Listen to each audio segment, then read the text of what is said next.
Rebonjour. Alors, mon tutoriel actuel, c'est pour vous montrer comment vous brancher au DSQ via Windows. Alors, c'est simple. Pour ce faire, vous avez besoin, quand vous êtes en connexion à distance, d'une session Junos Pulse ouverte, qui est ouverte dans notre cas. On le voit juste ici. On a vu dans un autre tutoriel comment se brancher à distance. La suite de ça, c'est d'avoir avec soi sa clé DSQ. La dernière, hein, les premières clés DSQ ont déjà été remplacées au complet. Alors, ça vous prend la nouvelle clé DSQ. Et là, vous branchez votre clé DSQ dans votre ordinateur via le port Bluetooth. Pas Bluetooth, excusez-moi, mais via le port USB. Si vous êtes comme moi en VMware, il faudra à ce moment-là brancher votre port USB la première fois. Alors pour ça, là, vous allez en haut, cliquez sur Machine virtuelle, descendez jusqu'à USB Bluetooth.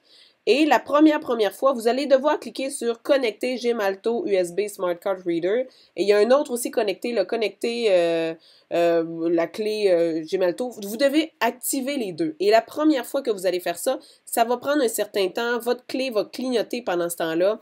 Et une fois que ça va être fait, la clé, là, la lumière sur la clé va être ouverte de façon constante et elle ne bougera plus.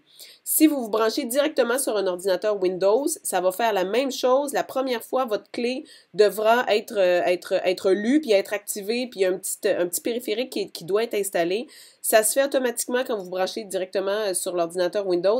Et c'est là que vous allez voir là, un petit quelque chose qui va vous dire que le périphérique est en train d'être installé. Et à un moment donné, au bout de quelques minutes, là, la première fois, c'est un bon 3-4 minutes, ça vous dit là, que votre clé est prête à être lue. Une fois que c'est fait, ben là, à ce moment-là, vous allez pouvoir cliquer sur DSQ Production. Et là, normalement, ça devrait détecter votre clé et vous offrir de vous brancher sur le DSQ. Alors, c'est ce qu'on tente de faire présentement. Alors voilà, alors on voit ma clé ici qui est détectée. Alors on la sélectionne, on va cliquer OK. Je vais rentrer mon code confidentiel. Et voilà, je suis branchée dans quelques secondes directement sur le DSQ, la nouvelle interface du DSQ.